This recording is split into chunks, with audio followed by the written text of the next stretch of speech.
Hello, everyone. Welcome to Durrett. It was a very eventful weekend. Now, with the NBA regular season now over, and now it's playoff time or playing time. So I'm not going to go over and predict the playoffs yet because I want to see those matchups determined first before I do that. So for right now, I'm going to go over my play-in predictions. So let's get started with Eastern Conference. It starts on Tuesday. In the East, you got 7 seed Boston versus 8 seed Washington. If Boston had Jaylen Brown, I would take them automatically. And if Kemba's not being a shell himself, then I would take them as well. But I mean, if that was happening, they wouldn't be in a playing game to begin with. But um, it means that Tatum's going to have to deliver versus Washington, where they have 2 people that can deliver with Russell Westbrook and then Bradley Beal, and that helps them share load with each other. Now, since Washington stinks on defense, I think Boston can make it interesting, and it could be a very offensive game. But I think the Wizards will outscore Tatum and Celtics to get in the playoffs for the first time in years since that John Wall, Paul Pierce, Bradley Beal trio type of thing. So I'm going to have Washington winning 115-112. Next, you got 9 Indiana versus 10 Charlotte.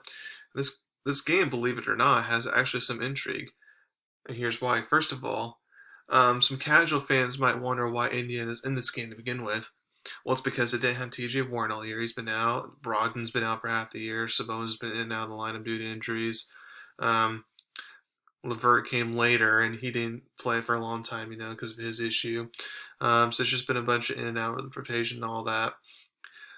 So they haven't been able to get their foot on the ground. And Miles Turner hasn't been 100% either throughout the season. But nevertheless, they're here. And despite injuries, there's still a lot of pressure on them because, according to sources, I mean, Indiana's coach is actually on the hot seat already just within his first year, just because of the way the season's gone, all that, and because apparently like the players are not caring for him at all. So it's a very important and for him to basically get out of the playing game, be in the actual playoffs if he one even has a chance to survive. Because I feel like if he gets bounced out in the playing, he's probably gone. Um, and now it's opposite for Charlotte though. Is that Charlotte? I mean, they're just happy to be here since they haven't been here in like I don't know 6-7 years.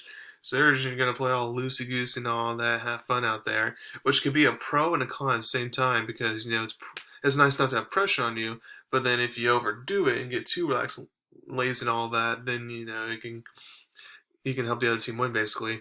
But I mean, I think it'll be a close game throughout. But I feel like in the end, because of that pressure and stuff like that, I feel like India will find the way to win this game. I have them winning at 108-106. So then that means you would get a 7 Boston versus 9 Indiana matchup for the last playoff spot. And it's another interesting game here. I mean, both teams nagged by injuries, like I mentioned earlier. This one is basically a coin flip for me. I can see it go either way on who will win. But I'm going to go with the better coach here in Brad Stevens to survive and still make the playoffs, even though it'll be a quick exit. Okay, so now for the West. So 7 Lakers versus 8 Golden State. If LeBron's ankle's compromised, the Warriors can easily get the upset here. And plus with one done, you just never know how it's going to go and all that. Anything's technically possible. And if LeBron's okay, though, I'm going to go with the Lakers here, and here's why. The Lakers are a top 5 defensive team with Frank Vogel, being a defensive-minded head coach. So I feel like he can figure out a way to contain Steph Curry. Not stop him, because you can't stop him, especially the way he's playing right now, but contain him. So whether that's, having triple team or quadruple team on him and letting the other guys make shots, or you can just say, okay, we'll let Steph Curry go off, but then guard everyone, contain everyone else. That has to be him and only him. That's more a riskier option, but both work good for them. But either way, I'm excited to see how that works. But again, because the Lakers' defense prowess, I'm going to give them the edge here over Golden State. And then 9 Memphis versus 10 San Antonio. With Coach Pop as your coach, anything's possible in the playoffs. But Memphis is clearly the superior team here. It's not like in the East where pretty much 7 through 10 seed are all pretty much same record. There's a gap here. And therefore, I think Memphis wins and should honestly win by double digits in the game, which I have them winning 107-96. 8 Golden State versus 9 Memphis now for the last playoff spot. So I didn't watch these 2 teams play on Sunday, but I checked the scores here and there. But I heard it was good for the most part. I heard though that Golden State, had a huge lead before Memphis eventually clawed their way back in the fourth. And if you're Memphis, you cannot allow that to happen again if you want to get the upset this time. That cannot happen against Steph Curry.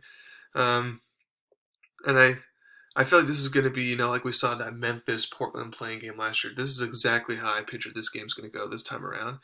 And it'll be pretty interesting coming like back and forth, offensive game coming right down to the wire. But I feel like Steph Curry will come through for them and give the Warriors a playoff spot. Memphis, you're close once again, but at this point you gotta make another move in the offseason.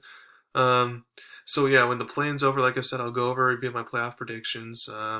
So we'll see how that goes. Thank you very much for listening to my podcast today. Please subscribe to my channel and tell everyone about me. Thank you very much. You have a wonderful day.